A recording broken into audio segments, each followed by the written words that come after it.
구약성경 1270페이지 요엘서 1장 1절부터 7절까지 말씀 같이 보도록 하겠습니다. 부두엘의 아들 요엘에게 임한 여호와의 말씀이라. 늙은 자들아, 너희는 이것을 들을지어다.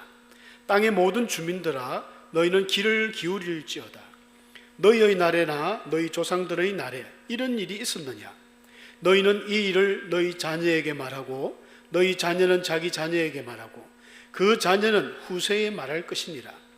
팥중이가 남긴 것을 메뚜기가 먹고 메뚜기가 남긴 것을 너치가 먹고 너치가 남긴 것을 황충이 먹었도다. 취하는 자들아, 너희는 깨어 울지어다. 포도주를 마시는 자들아, 너희는 울지어다. 이는 단 포도주가 너희 입에서 끊어졌음이니 다른 한 민족이 내 땅에 올라왔음이로다. 그들은 강하고 수가 많으며 그 이빨은 사자의 이빨 같고 그 어금니는 암사자의 어금니 같도다. 아멘. 오늘은 요엘 선지자의 권면, 요엘 성경을 함께 살펴보기를 원합니다. 저번에 말씀드렸듯이 12소선지서가 있는데 호세아, 아모스 끝나고 원래 호세아, 아모스 사이에 요엘서가 있는데 호세아나 아모스나 좀 사역의 방향이 같다 보니까 제가 같이 묶어서 좀 했습니다. 북이스라엘의 멸망을 앞두고 호세아와 아모스가 그렇게 외쳤는데 그 중간에 있는 이 요엘 선지자는 북쪽 사람이 아니고 남쪽 사람입니다. 우리가 요엘을 간단하게 한번 기본적인 사항들을 정리해 보면 요엘이라는 사람은 우리 여호와 이야기할 때 요시야, 요담, 요자로 시작하는 요하난, 다 여호와의 어떤 그런 변형된 이름들이 있습니다. 그래서 요엘, 여호와는 엘로힘이다. 여호와는 하나님이시다. 그런 뜻입니다. 여호와는 그의 하나님이시다. 히브리인들은 그 자녀의 이름 속에서 우리가 좀 생각해 볼 수 있는 부분은 아버지가, 때로는 어머니가 참 믿음이 좋구나, 이 정도는 우리가 좀 생각할 수 있습니다. 다 그런 건 아닙니다. 믿음 없는 사람도 그렇게 하겠지만은 대개는 믿음 있는 사람들이 자녀의 이름을 잘 지어요, 신앙적으로. 그래서 요엘, 여호와는 그의 하나님이시다. 이런 참 좋은 이름이지 않습니까? 부두엘, 이 아버지가 부두엘로 소개하는데 1절에 그의 지파가 무슨 지파인지 또 출생지는 어딘지는 전혀 성경에서 소개를 하고 있지 않기 때문에 모릅니다. 잘 알 수가 없어요. 이런 분들이 많이 있습니다. 이 요엘이 언제 기록되어졌냐 하면은 보통 이제 학자들은 BC 830년경에 유다의 그 8번째 왕이었던 요아스, 나이가 제일 어린 왕이거든요. 남북 통틀어서 최고 어린 7살의 왕이 된 사람이 요아스 왕입니다. 참 불운한 왕이죠. 그의 할머니가 그 유명한 아달랴, 북이스라엘의 이세벨의 딸이거든요. 그러니까 요람, 아시아 밑에 이제 요아스가 왕이 되는데 그 한 몇십 년 동안은 남유대가 정말 우상으로 범벅이 되어서 굉장히 하나님 보실 때는 매맞아서 마땅한 그런 시기가 요아스 때입니다. 왜 요아스 때냐고 하냐면 사실 요엘 성경을 아무리 봐도 언제라는 말이 없어요. 우리가 책을 기록할 때는 어떤 책이라도 항상 보면 언제, 어디서, 누가 무엇을 어떻게 왜 했는가, 이런 육하원칙이라는 게 있는데 이 선지서들도 보통 시기를 이야기하거든요. 아모스는 지진전 2년에 여로보암 시대 때 이야기를 하지 않습니까? 근데 요엘서는 그게 없어요. 그러나 많은 이제 성경학자들이 추정컨대 남유대의 요아스 시대가 아닐까. 제일 악했고, 그리고 이 성경에 이제 메뚜기 재앙이 나오거든요. 요엘서는 우리가 메뚜기 재앙만 기억하면 됩니다. 어마어마한 메뚜기 떼가 와가지고 완전히 이 농작물을 갉아먹고 없애버렸던, 그래서 하나님의 징계였죠, 징계. 그래서 그때가 남유다의 요아스 때가 아닌가, 이렇게 다들 추정을 하는데 확실한 건 모르겠습니다만은 그런 것 같습니다. 그러다 보니까 수신자가 누구냐 하면 남유대 백성들을 향해서 요엘이 이야기하는 겁니다. 북쪽하고 상관이 없어요. 남쪽의 사람들을 향해서, 특히 이 여러분들이 이제 앞에 열왕기하 11장이나 또 역대하 22장을 보면 이 내용에 연계가 됩니다. 선지자가 언제 나왔는지 알면 참 좋거든요. 요때가 언제냐면은 요아스가 왕으로 등장할 때쯤에는 그 할머니 아달랴죠. 아버지 아하시아가 이 아달랴의 아들이었는데 북쪽에 가가지고 아합 왕조하고 아합의 아들 여호람하고 친분이 있어가지고 사돈을 맺죠. 여러분, 여호사밧이 참 하나님 앞에 지혜롭고 믿음이 좋았던 여호사밧 왕이 왜 그랬는지 알 수가 없습니다. 북쪽에 가가지고 아합 왕하고 아합 왕의 그 딸인 아달랴하고 자기 아들 여호람하고 결혼을 시켜버렸어요. 그래서 사돈 관계가 되면서부터 남쪽 유다에 막 우상들이 들어오고 바알이 들어오고 아세라가 들어오면서 타락을 했었거든요. 그래서 하나님이 예후를 들어가지고 뭐 아시아 북쪽에 이세벨 여호람 막 1타 3피 다 죽였거든요. 그때에 남쪽에 이 아달랴가 그 아시아의 어머니인데 자기 아들이 죽었다는 소식을 듣고 회개망청한 일을 합니다. 어떤 일을 했냐면 왕자들을 다 죽여버렸습니다. 자기 손주들이죠. 손주. 좀 정신 이상자 같지 않습니까? 이 아달랴가 왜 손주들을 다 죽였는지 몰라요. 뭐 수십 명 될 텐데 그걸 손주들 다 죽였어요. 그 다 죽는 가운데에 이 아시아의 누나였던, 그러니까는 그 요람의 공주였죠. 공주 누나가 요사밧인가 이름이 있어요. 그 사람이 몰래 한 명을 빼놨습니다. 왜 이 전부 왕자들을 죽이는 거 가지고 몰래 한 명 뽑아낸 사람이 요아스거든요. 그 요아스의 그 공주 자기 그 고모죠. 고모 때문에 살았습니다. 고모 남편 이름이 여호야다입니다. 여호야다. 당시에 대제사장이었습니다. 여호야다는 믿음이 굉장히 좋았어요. 그래서 여호야다가 이 조그만 어린 핏덩이를 숨겨서 7년을 동안 그 침대 밑에서 키웠죠. 그 아달랴 몰래. 아달랴가 남쪽 유다에는 유일하게 자기가 한 7년을 통치하면서 여왕으로서 등극을 해서 아주 뭐 우상을 섬기고 자기 어머니한테 이세벨한테 받은 피가 있으니까 남쪽 유대를 완전히 막 우상화 작업을 시작했습니다. 그때 하나님께서 여호야다를 통해서 이제 한 7년쯤 지나가지고 어린 요아스를 왕으로 옹립하겠다. 그래가지고는 아달랴를 이제 백성들하고 이렇게 자기 좀 빠른 신앙을 가졌던 분들하고 의기투합해가지고 아달랴를 몰아내고, 아달랴는 궁정에서 그 신하들에 의해서 죽습니다. 죽고 나서 이제 왕으로 세운 분이 요아스예요. 요아스. 그러니까 어린 7살짜리가 뭘 하겠습니까? 그자 현아, 우리 현이가 처음에 8세 때 와가지고 목사님이 그때 요시야 설교할 때 앉아 있었는데 지금 이제 몇 살이지? 13살? 12살? 그지? 5학년입니다. 저 찬이가 앉아 있는데 내일 모레 또 대만 가는데 말이죠. 오늘 다 예배를 드리려고 왔습니다. 조만한 어린아이가 어떻게 국정을 돌볼 수 있겠습니까? 못 보죠. 그래서 고모 부인 여호야다가 거의 섭정을 하다시피 남유다를 다스렸습니다. 그러니까 나라가 잘 됐죠. 신앙으로 믿음으로 잘 됐습니다. 그런데 여호야다가 죽고 나서부터가 문제입니다. 이 요아스가 처음에 고모부가 살아있을 때는 그렇게 믿음 생활 잘하고 국정을 잘 했지만 딱 고모부가 죽자마자 이상한 짓들을 하면서 또 우상을 섬기는 거예요. 그때에 어떤 드디어 요엘이 등장해서 그들을 향해서 하나님께서 이런 식으로 하면 안 된다 권면을 하는 그 내용이 바로 이 요엘서가 아닌가 이렇게 이야기를 하고 있습니다. 전반적인 내용은 메뚜기의 대재앙, 그러니까 하나님께서 남유대가 그렇게 신앙생활 똑바로 못하니까 이미 메뚜기를 통해서 큰 재앙을 주신 거예요. 재앙이 끝난 뒤에 요엘 선지자가 말씀을 하는 것들이 바로 우리 요엘서 1장부터 3장까지의 내용입니다. 그러니까 너희들이 그렇게 메뚜기 대재앙을 당했으면, 우리가 하나님을 믿는 사람들은 나에게 어떤 갑자기 당하는 고난, 어떤 힘든 어려운 시련을 겪을 때 우리는 생각하지 않습니까? 하나님, 제가 혹시 어떤 잘못을 하지 않았습니까? 돌아봅니다. 회개합니다. 그런데 남유대 사람들이 하나님의 이 큰 재앙을, 메뚜기 재앙이 어마어마한 재앙이었던 것 같아요.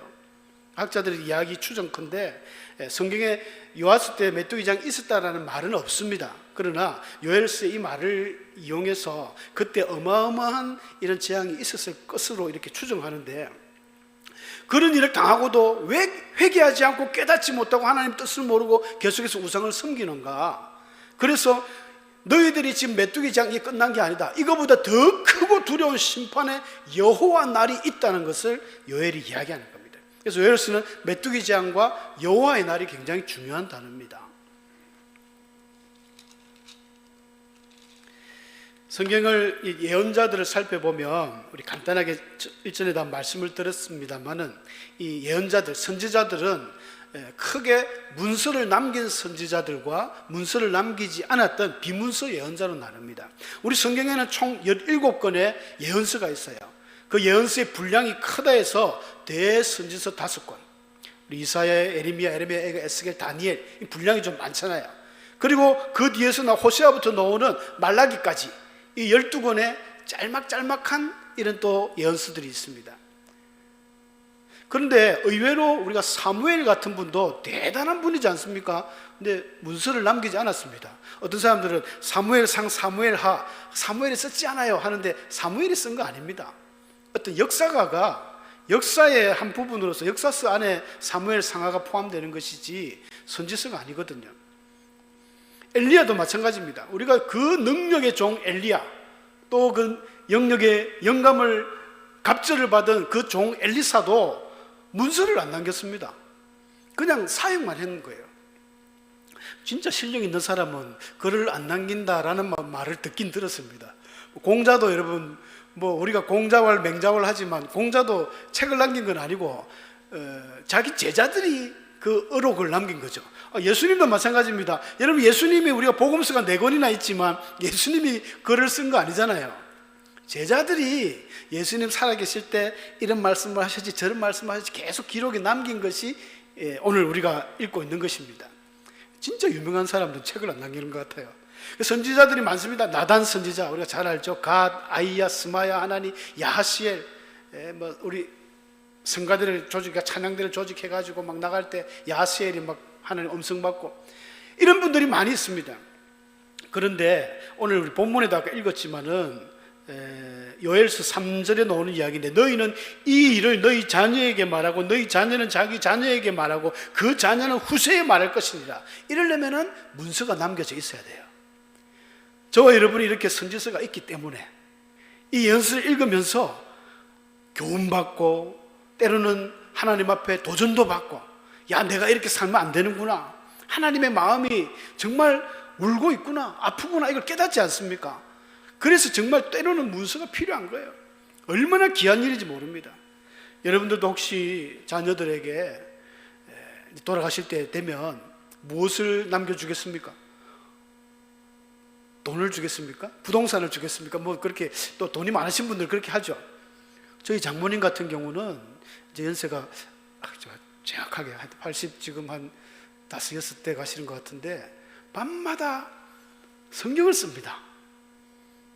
제가 항상 목요일마다 가서 예배를, 인도에서 같이 예배를 드리는데, 예배 드리는 거 너무 좋았어요. 가면 이 목사님 내 성경 썼다면 또 자랑합니다. 공책 대학노트 두꺼운 거 있잖아요. 그게 한 벌써 7, 8권 됩니다. 우리 역사관에 기증해도 될 것 같아요, 목사님. 아주 명필은 아니지만 깨알같이 꼭 집에 오시면 낮에는 이제 노인대학 왔다 가가지고 이제 거기서 식사 다 하시고 저녁에 한 5, 6시 오면 고 쓰는 거예요. 한 2시간씩 쓰고 꾸준히 일과가 그렇습니다. 야, 제가 보고 어머니 이거는 대대의 지방 가보로 이거 남겨야 됩니다. 포장 잘 해가지고 자자손손이 본받아라고 그렇게 만들겠습니다. 그랬습니다. 그런 이야기죠. 요엘도 마찬가지입니다. 너희 자녀에게, 너희 자녀는 자기 자녀에게, 그 자녀는 후세에게 하나님의 말씀들 전해라는 거예요. 그래서 요엘이 이렇게 말씀을 귀하게 남겼습니다. 언제 남겼다, 언제 시간만 있으면 참 좋았을 텐데, 여러분, 예언서들의 특징을 일반적인 딱 4가지 그 요소 패턴이 있습니다. 첫 번째, 예언서들은 공통적으로 죄를 책망합니다.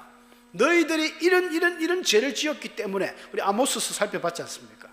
1장부터 이방인들의 죄, 이스라엘의 서너 가지 죄, 그 다음 유다의 서너 가지 죄, 이스라엘의 서너 가지 죄 하면서 그 죄를 책망하는 그런 기능이 바로 예언서입니다. 그 다음에는 죄를 책망했으니까 너희들 앞으로 이렇게 하면 안 된다. 권면을 하죠. 자, 책망을 하고 권면을 하고 그 다음부터는 위로를 주고 소망을 줍니다. 이게 예언서의 어떤 일반적인 패턴입니다. 그래서 아모스도 우리가 지난주 한번 보셨지만 맨 끝에 9장 11절부터 15절까지는 축복과 어떤 소망의 메시지 아니었습니까? 호세아서도 보면 끝을 14장 4절 이후에 보면 제가 그때 다루진 않았습니다만은 참 좋은 말씀들이에요. 하나님이 그렇게 말씀하십니다. 내가 그들의 반역을 고치고 기쁘게 그들을 사랑하리니 나의 진노가 그에게서 떠났다. 여러분, 하나님이 때로는 징계를 하시고 하나님의 백성들이 잘못될 때 회초리를 듭니다. 그런데 회초리를 들고 징계를 하면 한두 번 하시지 죽을 때까지는 하지 않거든요. 옛날 우리 어르신들이 서당에 가면 훈장님이 회초리를 들지 않습니까? 부모님들도 회초리를 댑니다. 그럼 자기 자녀한테 따끔하게 이래 깨닫도록 이렇게 하지, 그게 다리가 부러지도록 막 때린 거나 죽이려고 하는 분 없잖아요. 그래서 하나님도 하시는 말씀입니다. 나의 진노가 거기서 이제는 떠났다. 내가 이스라엘에게 이슬과 같으리니, 아침에 이슬처럼 그가 백합화같이 피겠고 레바논 백향목같이 뿌리가 박힐 것이다. 그들은 곡식까지 풍성할 것이며 포도나무같이 꽃이 필 것이며 그 향기는 레바논의 포도주같이 되리라. 그러니까 하나님 이 말씀은 선지자들을 통해서 죄를 막 책망하고 회개하고 돌아오라 권면하고, 마지막에는 너희가 돌아오기만 하면, 너희가 회개하기만 하면 내가 이만큼 주겠다. 그 약속의 말씀들을 주시는 거예요. 예언서들의 특징입니다. 근데 이제 요엘서 같은 경우는 좀 특이한 것은 우리 성경의 요엘서하고 스가랴서는 책망이 없습니다. 책망이 전혀 없어요. 이 책망이 보통 선지자들의 사명이거든요.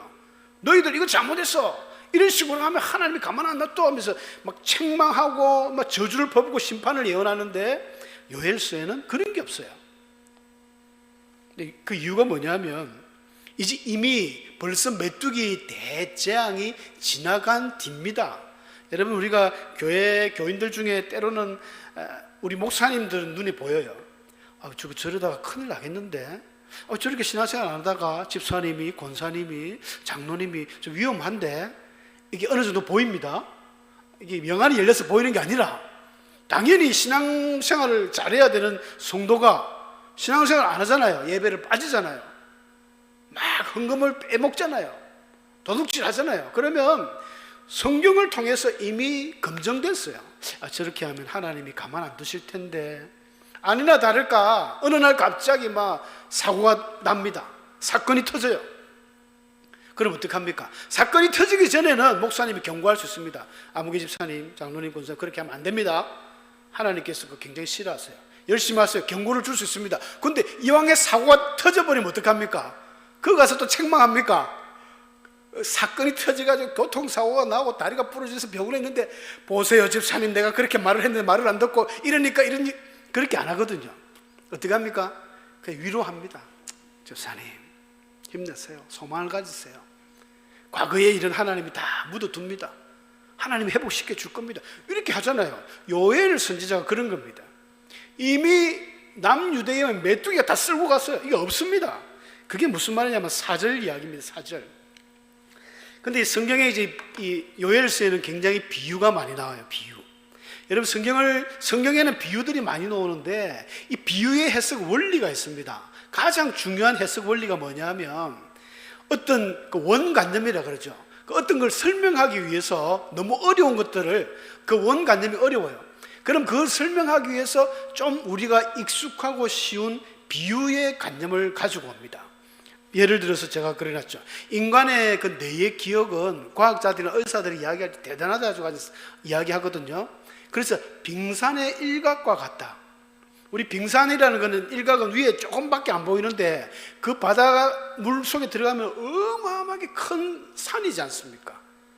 인간의 뇌의 기능이 그렇다는 거예요. 근데 이 한마디만 들으면 이렇게 우리 알아집니다. 그리고 그녀는 마치 천사 같다. 여러분, 이건 어떤 이야기입니까? 그녀는, 아무개 집사님은, 아무개 권사님은 우리 교회 참 천사 같다. 착하다는 거죠. 착하고 바르고 천사라는 이미지가 그렇지 않습니까? 근데 아무개 집사는 악마 같다. 그 장로님은 마귀 같다. 어떤 느낌이 어떻습니까? 완전 인간성 제로인 거예요. 이게 비유입니다. 비유. 그렇죠? 원관념을 이해하기 위해서 그걸 비유관념을 가져오는 거예요. 그녀는 천사 같다 하면 천사가 아니죠. 맞습니다. 그죠? 천사가 아닙니다. 근데 이걸 갖다가 이제 많은 비유를 해석하는, 특히 신천지나 이런 사람들 굉장히 위험한 게, 아까 4절 이야기했지 않습니까? 4절에 이런 이야기가 나옵니다. 팥중이가 남긴 것을 메뚜기가 먹고, 메뚜기가 남긴 것을 너치가 먹고, 너치가 남긴 것을 황충이 먹었다. 야, 이게 좀 새로운 단어들이 나오죠. 팥중이, 메뚜기, 너치, 황충. 이걸 갖다가 또 풀이한다고, 팥중이는 뭐냐? 메뚜기는 뭐냐? 너치는 뭐냐? 황충이 뭐냐? 이런 뭔지 잘 모르시죠? 저도 몰라서 막 찾아봤습니다. 영어로는 로커스트라는 이 메뚜기를 다 이야기합니다. NIV에는 전부 메뚜기예요. 큰 메뚜기, Great Locust. 작은 거는 Young Locust 이렇게 나눠지가 있고, 근데 킹 제임스 버전에서는 그나마 히브리어 원어를 좀 많이 접근하다 보니까 네 개를 다 다르게 표현해놨어요. 뭐 나방이다, 유충이다, 회충이다, 메뚜기다 이렇게 표현해놨지만 히브리어 자체도 특별히 어떤 곤충의 의미보다는 다 이 내용들이 보면 이렇습니다. 삼키다, 베어내다, 정식하다, 이빨로 개걸스럽게 먹다. 그러니까 한꺼번에 막 먹는 듯한 느낌. 그래서 어떤 학자들은 그렇게 이야기합니다.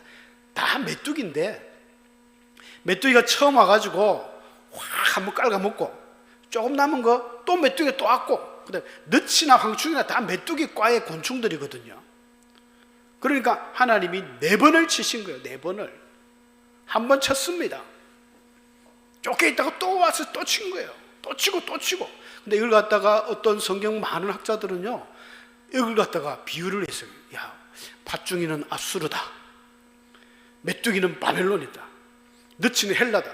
이 4가지 나라를 이야기하는 거예요. 그럴싸하기도 합니다. 근데 성경에 제법 유명한 학자들이, 제롬이라는 학자들도 이렇게 주장하거든요. 근데 아닙니다. 왜냐하면 이게 정확하게 아닙니다. 이미 2장에 가면 하나님께서 말씀하시는 2장 25절에도 나와요. 내가 전에 너에게 보낸 큰 군대, 곧 메뚜기와 너치와 황충과 팥중이가, 이런 이야기가 나와요. 하나님이 메뚜기를 보냈다는 거예요.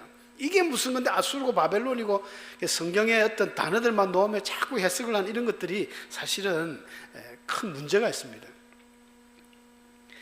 6절에도 나오죠. 6절에서 다른 한 민족이 내 땅에 올라왔다 이래놓고 다른 한 민족이 올라왔다는 거예요. 그러면서 그 표현할 때 그들은 강하고 수가 많으며 그 이빨은 사자의 이빨 같다. 여러분, 뭐뭐 같다라는 것은 그 원관념은 사자가 아니죠. 사자 같다는 거예요. 근데 그 어금니는 암사자의 어금니 같다. 같다는 것은 아까 천사 같다, 빙산의 일각 같다는 것 똑같습니다.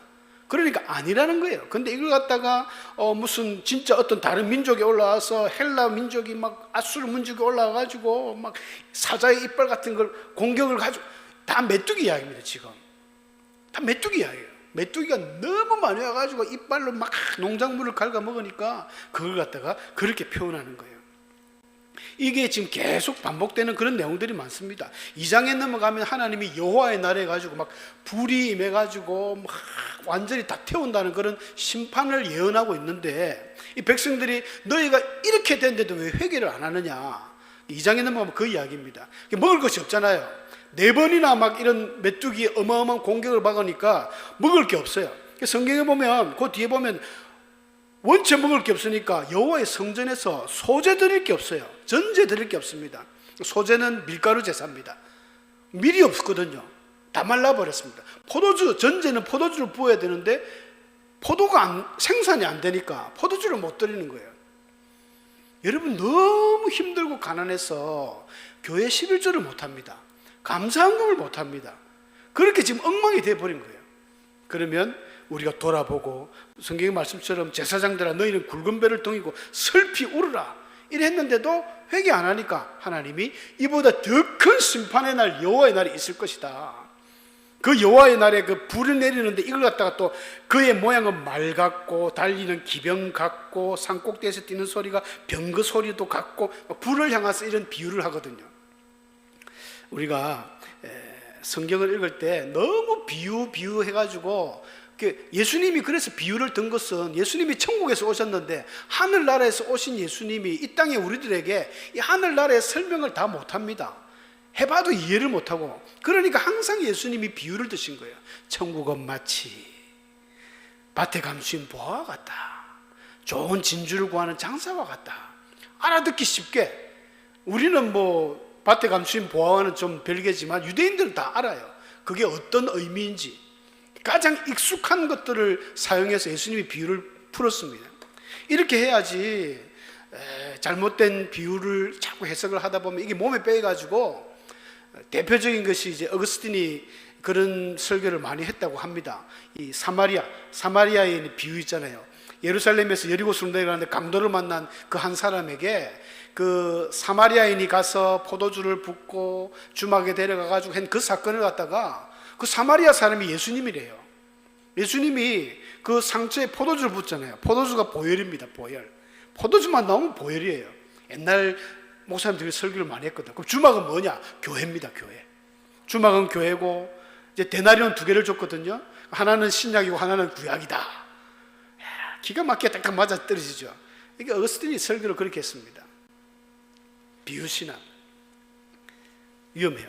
근데 물론 다 뭐 그런 건 아니지만 때로는 포도주가 하나님 예수님의 보혈을 의미하는 것도 있습니다. 근데 다 그런 건 아니거든요. 그래서 모든 성경은 항상 먼저 비유의 원 개념이 뭔가를 잘 알아봐야 됩니다. 다음 주에 또 뒷장하고 연결해서 계속 하겠습니다만, 이 요엘서를 통해서 우리가 꼭 깨달아야 되는 것은 하나님이 징계를 주셨다. 징계를 주셨는데 이들이 회개하지 않았다는 것입니다. 제가 13절 한번 읽어드리고 마치겠습니다. 1장 13절에 보면 이런 말씀이 있습니다. 제사장들아, 너희는 굵은 배로 동이고 슬피 울지어다. 재단에 수종 드는 자들아, 너희는 울지어다. 내 하나님께 수종 드는 자들아, 너희는 와서 굵은 베옷을 입고 밤이 새도록 누울지어다. 이것은 왜 그렇게 해야 되냐 하면, 소제와 전제를 너희 하나님의 성전에 드리지 못함이로다. 여러분, 끝난다는 거예요. 지금 나라가 오죽했으면 성전에서 제사장들이 소제도 전제도 드릴 것이 없다는 거예요. 그럼 어떻게 해야 됩니까? 굵은 베옷을 입고 회개하고 눈물로 기도하고 교회에서 철하기도 하고 지금 그렇게 해라는 거예요. 그런데 안 했습니다. 안 하니까 요엘 선지자가 더 큰 여호와의 심판의 날이 온다는 것이에요. 그게 2장 넘어가면 이제 여호와의 어마어마한 날, 이 날은 예수님이 말했던 종말의 날, 계시록에 등장하는 6번째 인을 떼는 다 이렇게 똑같은 표현들이 나타납니다. 오늘 말씀을 생각하며 우리 함께 기도하겠습니다.